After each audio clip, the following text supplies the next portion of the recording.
I am so stoked at the moment, viewers. I've got to share it with you, but a bit of background first.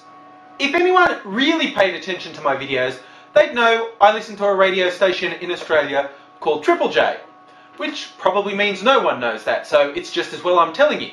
Anyway, Triple J is a nationally broadcast station. It's government owned, so there's no ads. It's known as the Youth Network, which means I should act my age and stop listening to it, but I like it, so I listen to it, usually on the drive to and from work. And when I drive home, usually coincides with a half-hour current affairs show they do every weekday, called Hack. And what should happen as I was driving home today? But this little surprise.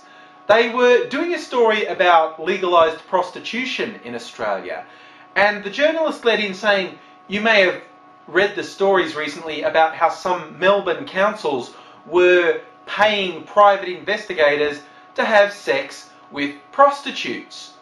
And then they played a grab from my video saying how Melbourne councils were paying private investigators to have sex with prostitutes. Me, on an actual media outlet with a national audience. Ah! My God, it doesn't take much to get me excited, does it? Anyway, they didn't actually explain where that little grab came from. And I rang them and said, are you going to give me some sort of credit? Not that I was demanding credit. I was just interested to know if they were going to give people some context of where they got this weird voice. Because the journalist literally didn't give it any explanation. It was just journalist, insane person ranting, journalist.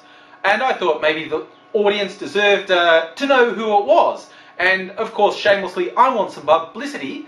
And I did say to them that I feel like I'm in their debt anyway, because way back I did a few rants about a conservative radio shock jock in Australia by the name of Alan Jones. And I used some audio that Triple J have on their website of Alan Jones swearing like a trooper, which is just really fun if you have a juvenile sense of humour like me.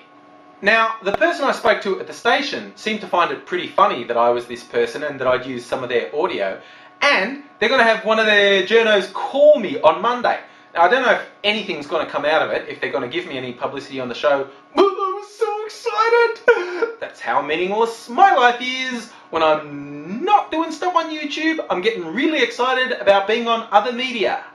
So, this is just the next step in my plan to conquer all media, viewers, and you were here first. Don't forget, when everyone knows who Mr. Angry is, you can say, friggin' losers, I subscribed to his videos years ago.